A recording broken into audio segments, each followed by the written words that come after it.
I reached the post office on a morning when the river wind tunneled through the stands of nipa palms, carrying the slap of an ebb tide and the faint must of mail sacks long left unopened. The green painted wooden door had faded. The sign for Three Rivers Post Office hung crooked because the hinge squeaked. I stood at the foot of the steps and didn't dare go up, as if the gentlest push would make time spill out like a bundle of letters whose twine had come loose. My mother was in the hospital after a mild ischemic stroke. The doctor said she had to rest completely. I'd asked my company for a week. Truthfully, I meant to be back in 3 days, to lock the post office, hand over the premises to a real estate group opening a riverside check-in cafe. I was used to Saigon's rhythm, emails, KPIs, briefs, pitches, used to everything running as fast as push notifications on a phone. But that old green door slowed me right down. I slid in the key, the lock clicked dryly, and out breathed the smell of old paper, the purple ink of received stamps, envelope glue, the iron tang of the big scale. To the left was the wooden counter where my mother always stood. The inkwell for stamping still sat there beside a round seal carved Ba Tu Zong Song. To the right, pigeonholes labeled by Hamlet, South Bank, North Bank, Bamboo Show. Along the top was a row of clear plastic bins marked no addressee, wrong address, awaiting reply. I walked the veranda and tapped my fingers on the counter, heard a solid ring like someone knocking at the door of things that had been waiting. The post office felt like an old boat at anchor. The boat wanted out, but the river had changed course. Ever since people got used to text and video calls, the post office lived more on e-commerce parcels than on letters. My mother had kept one special slot hand-labeled letters, slow but warm. I smiled at the red ribbon she used to tie outgoing bundles every Monday. I told her 100 times, "Mom, nobody writes letters anymore." And she'd just nod, then toward dusk, sit by the doorway, waiting for a fellow from the other bank to nose his skiff in and hand me a creased envelope. Help send this for her across the water. I switched on the fluorescent tube. The light came up reluctantly, not a quick snap, more like a sheet of paper slowly appearing in a darkroom tray. On the wall hung a map covered in plastic, the river forking and rejoining, meandering like veins across the back of a hand. Mom had scribbled notes in marker. Boat 15-minute, ferry wait 20-minute. From this shore to that, ask Uncle Luck. Everything ordered and meticulous, like the way she chose stamps.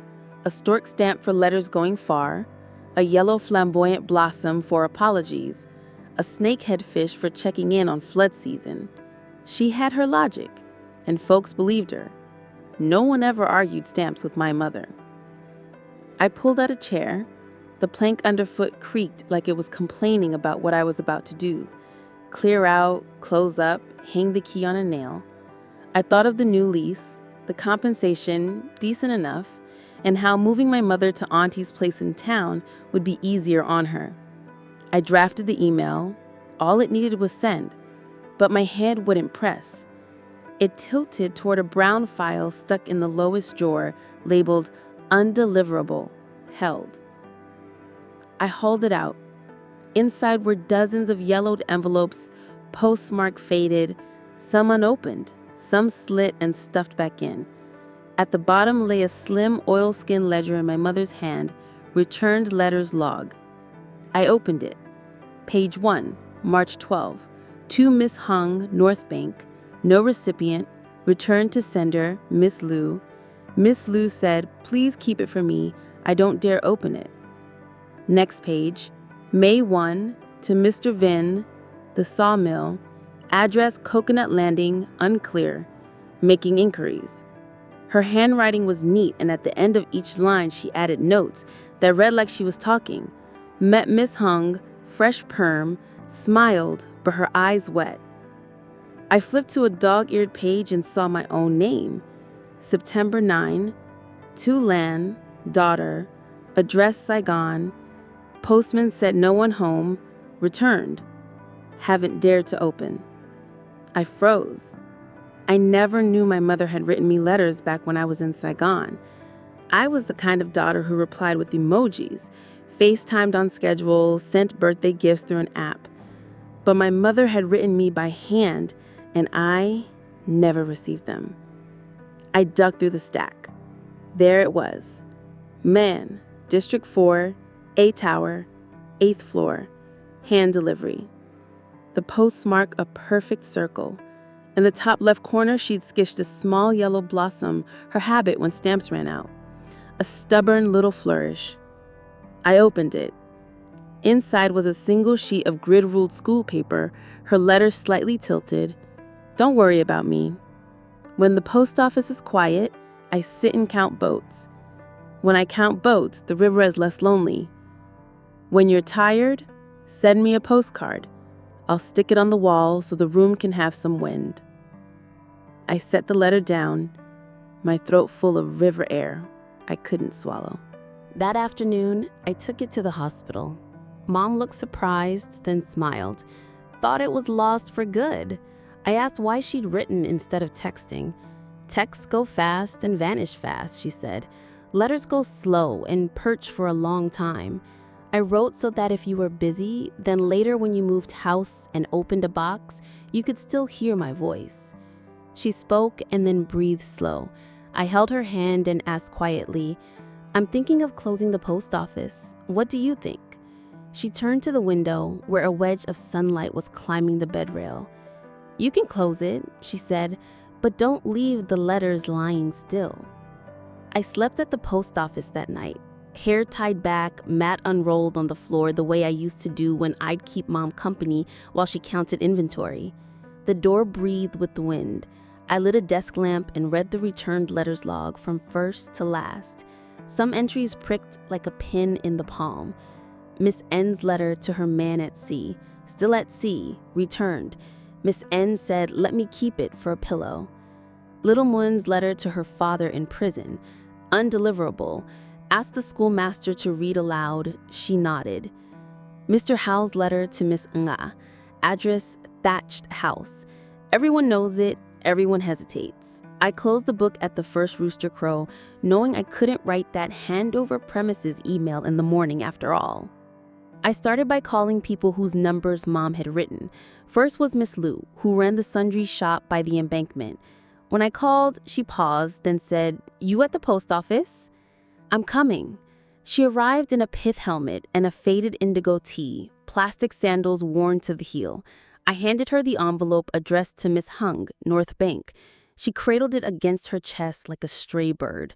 It's from my daughter. She went up to Bingzung for work, she said, without meeting my eyes.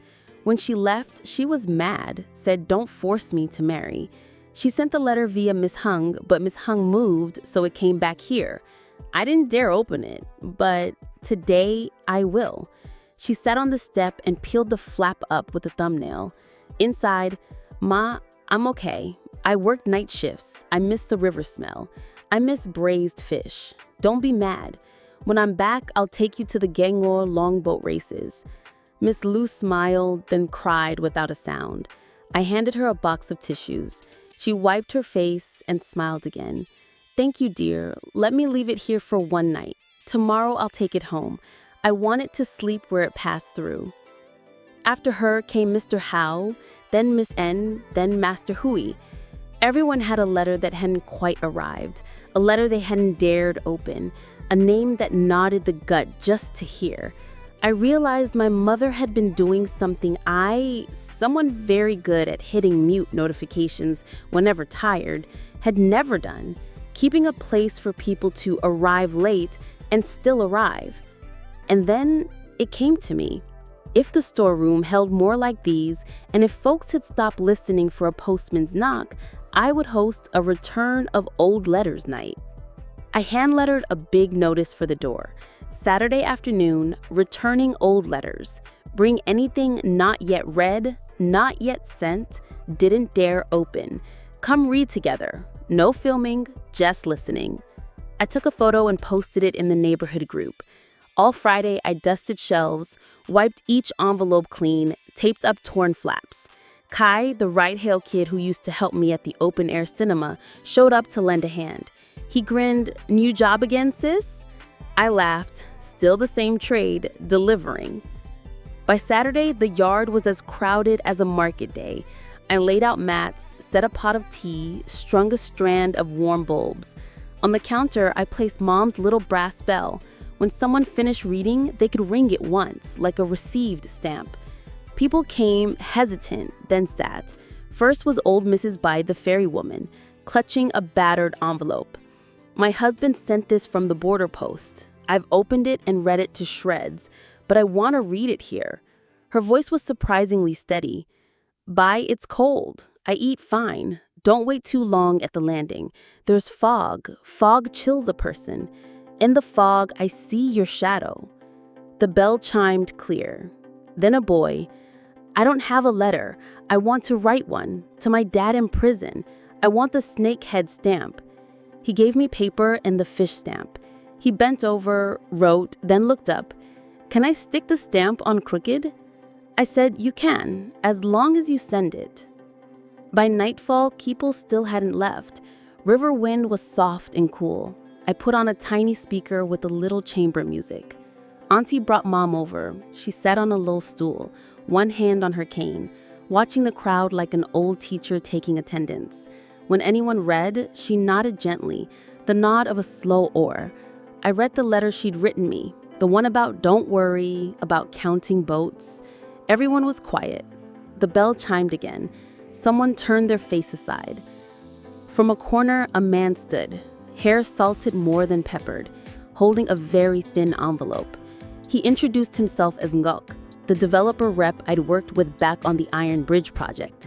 He said came to negotiate the lease, but after hearing, I think I should read before negotiating. He slid out a Polaroid, a girl in a palm leaf hat, smiling. "I don't have her address anymore. I only have this. I want to leave the photo here. Let the post office keep it so that if she ever needs it, she'll find it." He set it on the counter and rang the bell. The sound carried all the way to the riverbank. After that night, the post office wouldn't close, at least not inside me. I told Mom, "Give me more time." She smiled. Time is the one thing a post office still has plenty of. I requested an extended leave, promising to support projects remotely. My boss sighed and texted, "May your snail mail find the right rooms." I chuckled. He knew me well enough to lace English into a letter story. In the days that followed, I turned the post office into the handwritten letter house. I kept the counter and shelves, added a long table for anyone who wanted to write. I printed postcards of the river and its rope bridges, sketched make-believe stamps when we ran out.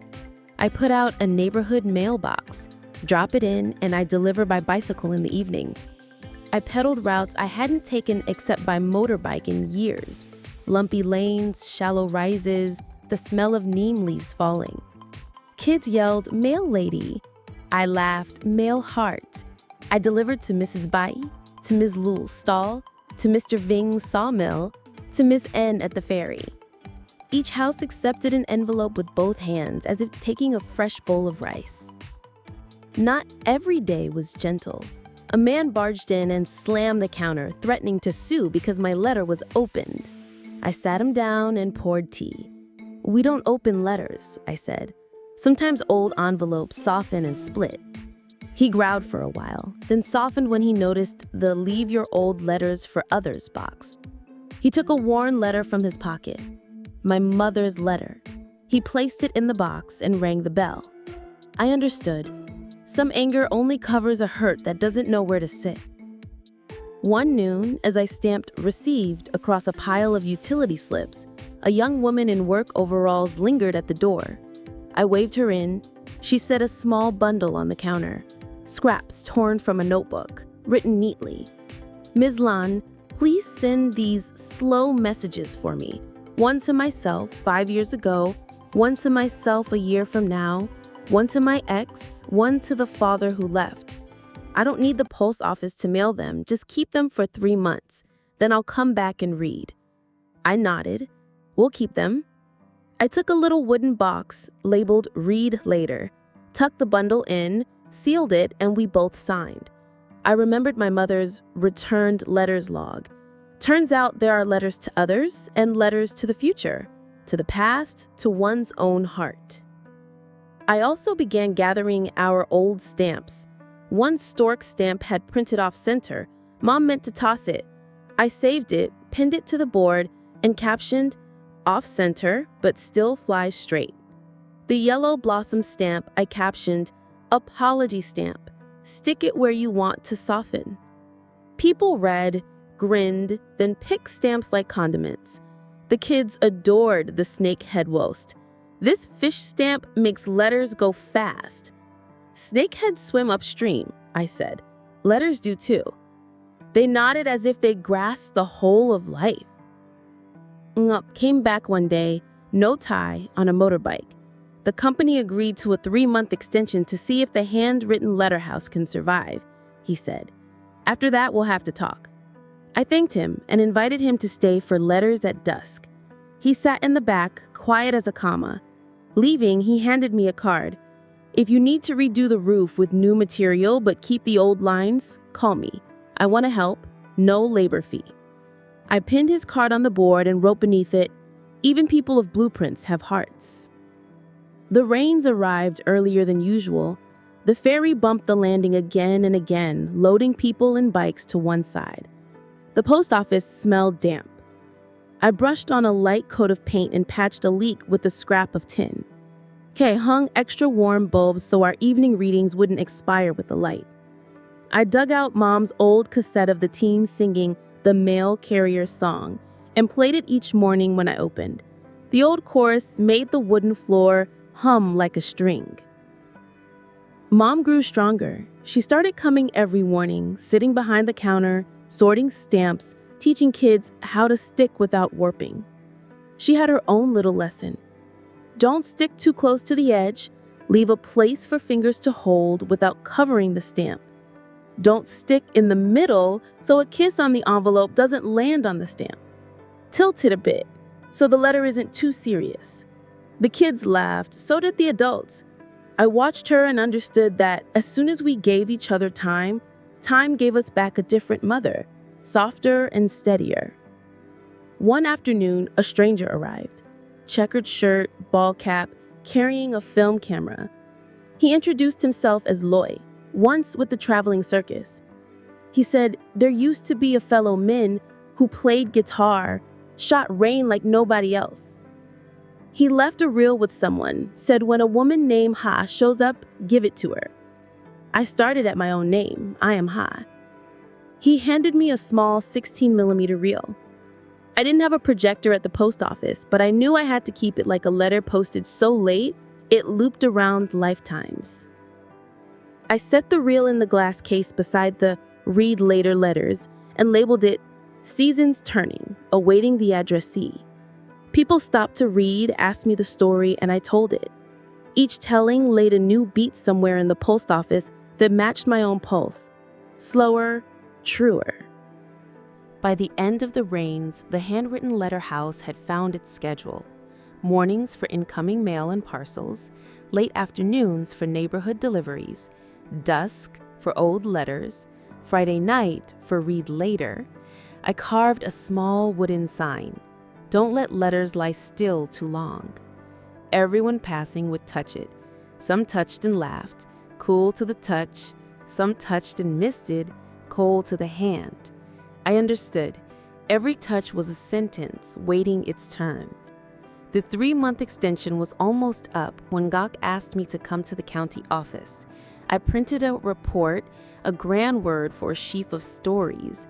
How many letters had reached hands, how many readings held, how many read later envelopes opened on time, how many kids learned to tilt their stamps.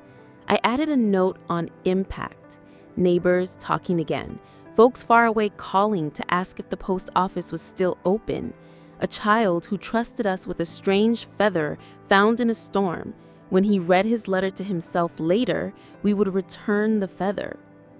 In the meeting room, some smiled, some nodded, some were indifferent. Gok looked a little tired, but warm-eyed. At the end, a woman from the office said, "Approved." You may convert the post office into a community letter space for a 2-year pilot. I exhaled like I just cleared a sandbar. That night, I hosted Letters to Those Without Addresses. No names for recipients, just read, then ring. A wife to the husband killed in an accident. I'm learning to eat slowly. A son to the mother who left. I bought a purple shirt like you loved. A young person to their 40-year-old self. Don't be a boss, be a person. The bell rang and rang, echoing like waves, then folding back. A year after our opening, I put together a slim book, a stamp printed off-center flying across 3 river lines on the cover, titled, "Don't Stick It in the Center." Not a collection exactly, more of a list of breaths. I mailed a copy to my old boss. He replied, "I received. Consider this my slow reply." I smiled. At the counter, I hung another little plaque beside the received stamp, "Heard." Anyone who'd read or simply listened could stamp it on their own palm. If you want a bit of drama, a knot to tighten, maybe it's the day I found an envelope left at the door with no sender, only to Miss Lawn, let her decide whether to deliver. Inside were phone prints, a man drinking, a woman clutching a child and crying, a dunning notice stamped in red. I shivered. Someone wanted to use the post office for revenge? I sat a long while, looking at the stack the way you look at a drunk. I hid it in the bottom drawer and labeled it "Do Not Deliver." That night, at Letters to Those Without Addresses, I told the story without names and asked, does a post office have the right to refuse to deliver what would break someone's life? Mom said it does. A post office delivers what still leaves a way back. The bell chimed in agreement, like a Lenten absolution for cruel photographs. A few days later, I opened the drawer. The stack was gone. In its place was a letter. "Thank you for not delivering. I'll look for another way." I breathed out, learning that delivery is a trade that also chooses doors. Some afternoons, the sky is rainless, the river glass, and the post office fills with sun. Mom and I sort stamps, Kai pours tea, kids run loops around us. I listen to the office breathing, paper rustle, stamp thud, bell ting, someone's footboard squeaking. I feel like I could cup that sound, slip it in an envelope, and mail it to a later day of mine. On the outside, I'd stick a yellow blossom stamp and write, "Toulon, open when you forget how to slow down." One moonlit night, I was late delivering and passed the ferry slip. Mrs. Bay called me over and handed me a small cloth bag. "From Mr. Luck at the ferry for the post office," she said. 2 jars of water. He filled them years ago, one from this shore, one from across. He says keep them here so travelers can take a sip of each to remember. I set them on the counter and labeled them this shore and the other. Anyone who finished reading could drink. Some said salty, some said sweet. I knew water only has one taste. The rest is us. In the second year, Gok was reassigned. He stopped by before leaving and put a lovely desk lamp on the counter. "It saves power and the light is soft," he said. "A place that delivers letters needs soft light." I offered him the "Heard" stamp and asked him to press it on his palm. He did and grinned. "I've listened." "Keep your hand clean, don't wipe it off yet," I said. He left, and I watched the mark fade. Listening needs reminders too, like tilting a stamp. I picked up a habit. Each night before closing, I write a short letter to tomorrow's someone. Sometimes to a person who will come to apologize, sometimes to the kids sitting exams, sometimes to him, to me, to Mom. I date it, stick the off-center stamp, ring the bell soft as a breath, and drop it in "Read Later." Next morning I read it the way you read a dream, still warm. If I had to end this story, it would be on a windless afternoon with the river lapping level with the steps. Mom and I sit behind the counter. Someone has just rung the bell, and its tremor hangs in the air like an invisible thread. A child bursts in and hands me a hand-drawn envelope, marker lines heavy. "To the post office. Please keep the sound of the wind from me." I smile, accept it, and add a snake head stamp so it will travel fast. I look out toward the river. The surface chews the sunlight like a tame beast. Very softly, addressed to no one in particular, just to this green-painted room, I say, "Received." And from the far bank, it's as if someone answers with another bell. I don't see who, only a fine wind threading the nipa fronds, shaking the old leaves like envelopes just turned over. I know that from now on, no matter how many new apps arrive and how many alerts cross my life, I will have a place to tilt a stamp, to press heard, to read slow, and to return letters that took the long way home, yet somehow arrived in time.